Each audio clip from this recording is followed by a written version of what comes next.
Hi Aquarius! Welcome po sa ating channel at ito ay inyong monthly gabay tarot reading, love reading po for February 2024. Para po kay Aquarius, love reading niyo po.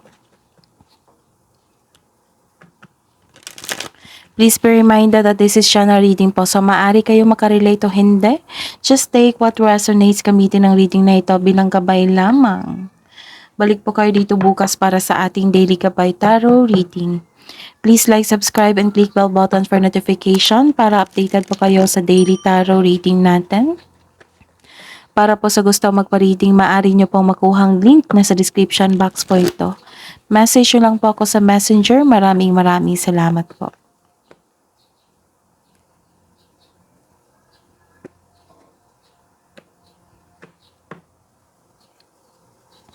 Spirits Guides, Aquarius, para po to sa lahat. This is your love reading po ngayong February 2024. So kung naka-resonate kayo, kunin nyo po. Kung hindi po kayo naka-resonate, ibigay nyo po sa iba.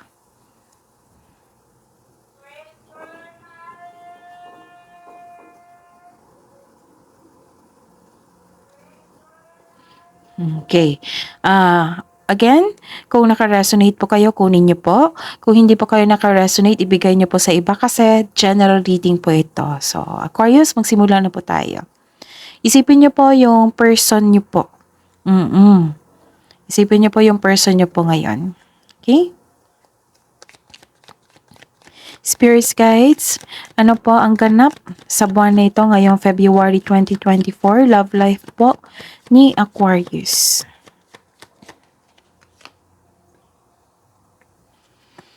May isang tao na hindi niya, not showing true feelings. May tinatago sa inyo. Tinatago niya yung totoo niyang nararamdaman or nagkukunwari.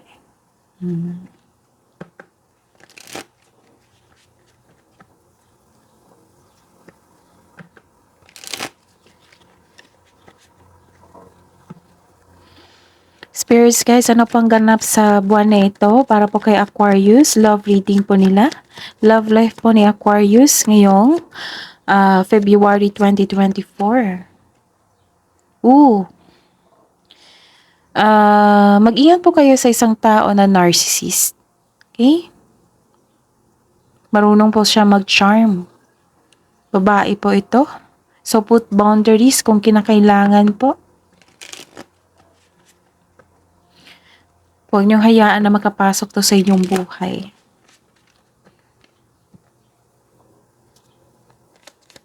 Iniisip niya lang yung sarili niya. Yun po.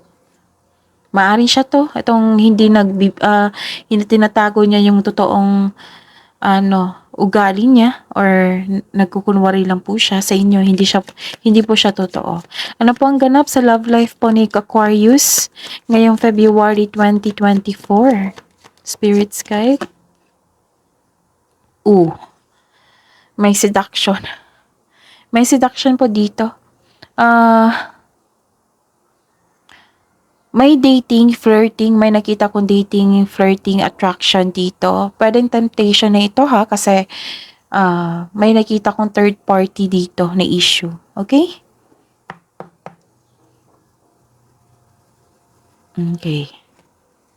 So, sa mga may relasyon dito, kailangan yung magdobleng ingat sa temptasyon kasi challenge yan sa buhay pag-ibig. Kung single naman kayo, pwede yan. Pero kung may karelasyon kayo, alam niyo naman na hindi yan pwede.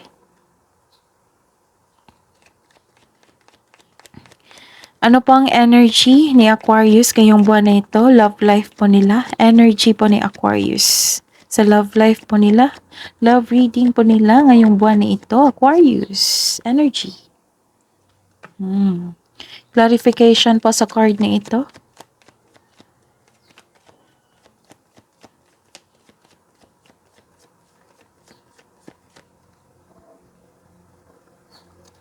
Ayos lang natin.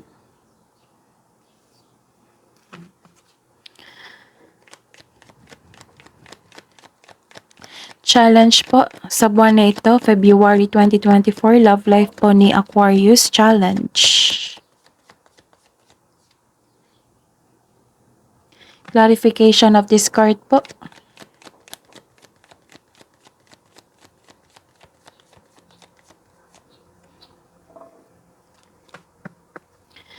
Okay, feelings mo sa person mo ngayon. Feelings mo sa person mo ngayon. Aquarius. Feelings mo sa person mo ngayon, Aquarius. Clarification of this card po.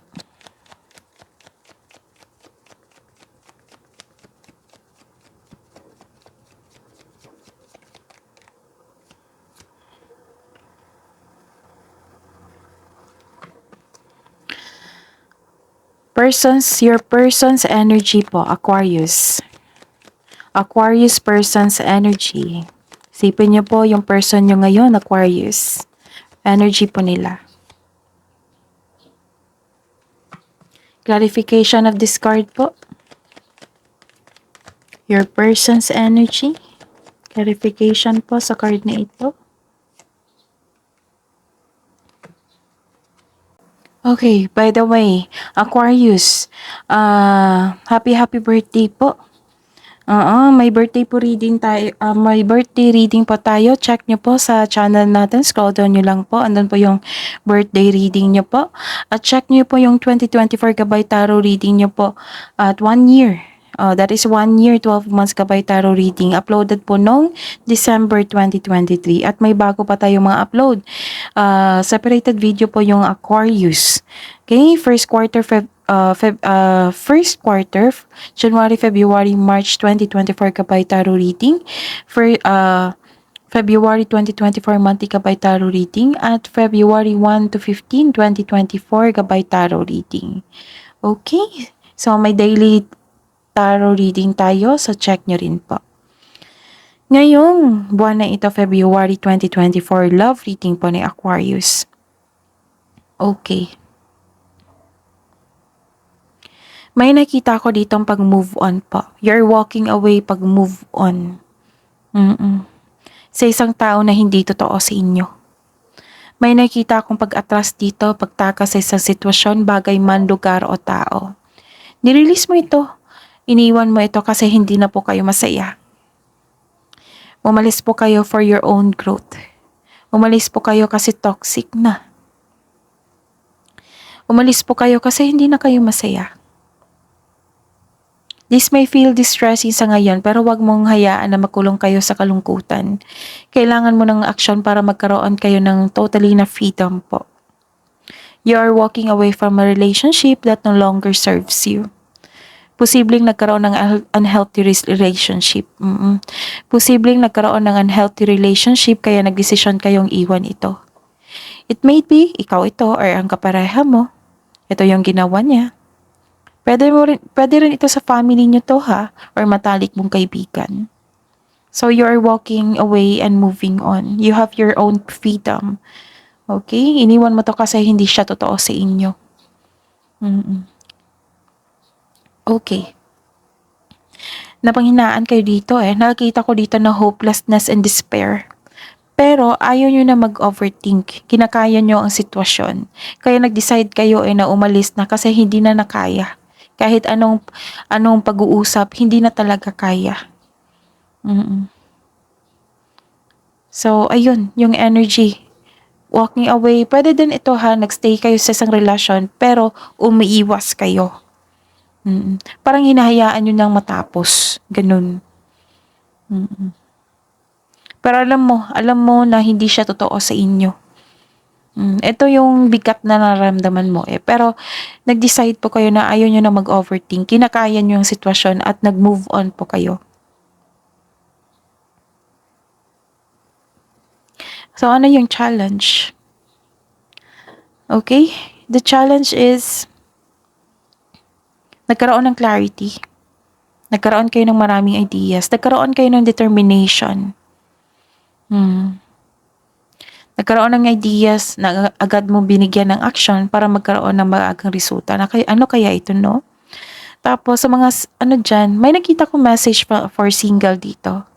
Huwag kayong mag-alinlangan na mag-invest sa bagong relasyon o opportunity. Just go ahead. Huwag kayong matakot. Oo. Kasi deserve niyong mahalin eh. Mahalin ng iba. Kung hindi pa kayo handa, then huwag muna. Para sa mga may relasyon sa buhay mag-asawa dyan, sa araw na ito, nagkaroon ng masinsinang pag-uusap sa kapareha mo. So, this card asks you to improve your communication also. Kasi, etong si Aquarius is belong sa air signs eh. Pag na-trigger na ito, pag napuno na ito, talagang masakit magsalita. So, comment down kung nakaresonate kayo. Pero itong pagsasalita na ito, which is, dalawa eh. Whether totoo talaga na yun yung ginagawa nila, yung sa person nyo, or nasabi lang niya kasi nahirapan kayong mag-express ng galit na hindi nyo minimin. So, ayun. Nag-uusap po kayo dito ng masinsinan. Kailangan nyong i-improve ang inyong komunikasyon po. And the clarification. Okay. So, this is quick action also. Clarification talaga na may action.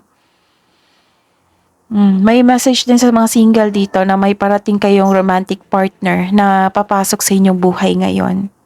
Ilan nga sa inyo, excited? Sa buhay mag-asawa at sa mga may relasyon, may kayo, nag-uusap kayo, tapos may natanggap kayong event invitation. O may nag-ask sa inyo ng date. It might be your, pasensya na po sa ingay. May matatanggap kayong invitation, pwedeng, kasi may pag-uusap dito sa mag-asawa at sa mga may relasyon, may masisinang pag-uusap. Baka plano ng partner nyo na mag-outing kayo, magbakasyon kayo, or mag-date kayo sa labas para mag-usap po. May travel talaga ako nakikita dito. Mabilis tong approach Mabilis ang approach ng partner nyo. Pwedeng kayo ang nag-approach ha. Okay. And feelings mo sa inyong partner. Okay. Oh, na-burn out, napuno ka na dito. Nabibigatan na kasi kayo napuno na kayo. Burnout, nabibigatan na kayo. Gusto mo nang mag-give up kasi hindi nyo nakayanan yung sakit na binigay sa inyo ng partner nyo. Yung nasakit na naramdaman nyo. Oo. Gusto nyo na mag-give up. Yun yung feelings nyo ngayon. Gusto nyo na mag-give up. Pero ano yung pumipigil sa inyo? Aquarius. Diba? May pumipigil sa inyo. Nakikita ko dito. Gusto nyo mag-give up pero may pumipigil sa inyo. So, this is your feelings na gusto nyo na pagod na kayo, nabibigatan na kayo, gusto nyo na mag-give up, gano'n. Na-burnout na po kayo, napuno na kayo. Okay? And the clarification po regarding sa inyong feelings is, kasi naiirita ka na, nabibigatan ka na kasi nawala na siyang nagkaroon na siya ng disharmony, nagkaroon na ng disbalance sa inyong sa inyong relasyon. Pwede din break up ito ha kasi may nakita ako. Parang nafe-feel, this is your feelings, 'di ba? Nafe-feel mo ngayon na waste ang time and effort mo sa kanya na hindi niya pinalagahan kasi naging narcissist po ito, naging self-centered po ito. Okay? May tampuhan talaga. Tampuhan, separasyon, may away din nakikita ko dito. So sabi po ng card dito na trust your intuition kasi 'di ba sabi ko kanina sa inyo dito na may pumipigil sa inyo. Baka yung intuition nyo ang pumipigil sa inyo kasi gusto nyo mag-give up Ito yung feelings nyo ngayon. And your person's energy. Your person's energy po. Ah, puno rin. Nako, Aquarius, puno rin niyo siya. Burnout kayo dito, burnout din siya. Pero man nagkaroon siya ng hesitation na kausapin po kayo or nagkaroon siya ng lack of self-confidence. Pero don't worry, may nakita naman akong alok dito na mag-usap kayo. Mas nangingibabaw yung takot sa partner niyo, na mas nangingibabaw yung takot niya na paano kayo i-approach, kung ano yung resulta sa inyong komunikasyon, kung mag-usap kayo, mas nauuna yung takot niya. May problema po siya. Baka nadamay lang yung relasyon nyo kasi may problema po siya sa kaperahan at trabaho. Check nyo po. Baka kailangan po ng support or assistance po nito kasi dalawa kayong may relasyon, dalawa kayo sa isang relasyon, di ba? So, kailangan yung syempre, support system. Baka mainit ang ulo niya, baka may nasabi siyang hindi maganda kasi may problema po siya sa pera or sa trabaho. Burnout po siya, nabibigatan po siya. So, check niyo po yung partner niyo. And,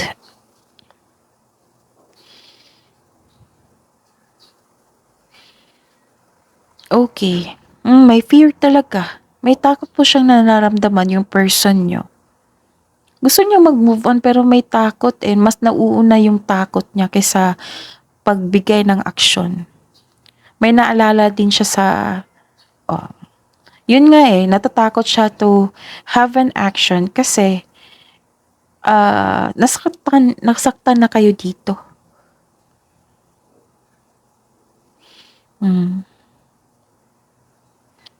So, it may be uncomfortable sa ngayon, pero may nakita naman akong approach dito na mag-uusap kayo. Pero may concern kayo ha. Some of you may concern kayo sa may concern kayo sa third party. It might be you, it might be your partner. Pero hindi ibig sabihin na may problema kayo sa inyong relasyon, papasok na kayo sa third party, 'di ba? So, na mag-flirt na 'yun. Hindi naman dapat 'yan. So, kung mag-uusap kayo, just be reminded na kung mag-uusap kayo, kailangan na iset yung mind nyo, dapat mag-usap kami para bigyan ng solusyon yung hindi pagkakaunawaan namin. Kailangan hindi kami magtutulakan kung sino yung tama at mali. Pwede nyo sabihin sa kanya, yung introduction talaga sa inyong conversation. Magkipag-usap ako sa inyo, pero hindi ko gusto na magkaroon tayo na magtutulakan tayo kung sino ang tama at mali. Gusto ko na magbigay tayo ng solusyon, mag-team up tayo na magbigay tayo ng solusyon para magkaayos tayo. Para i-save natin yung relationship. Yun. Kasi kung hindi, magtutulakan kayo, so bakit kayo bakit kayo magpupasok sa isang relasyon kung hindi naman magkaroon ng teamwork, di ba? So, kailangan ng teamwork talaga. Kailangan yung i-workout. Kasi, sa tingin ko, flirting pa to dating pa ito. Wala pang nangyari na masama. So, baka malungkot lang yung partner nyo, kaya nagawan niya. Baka nawala siya sa isip niya. So, open up nyo sa lahat ng mga bibigat nyong nararamdaman. Pero kung hindi po makausap, kung toxic na talaga, so you decide. You decide po. Kung kaya nyo ba bang titiisin, kung bigyan mo siya ng time and space as respect sa inyo, as respect sa inyong relationship at sa kanya. So, yun po. Okay? So, this is your reading po.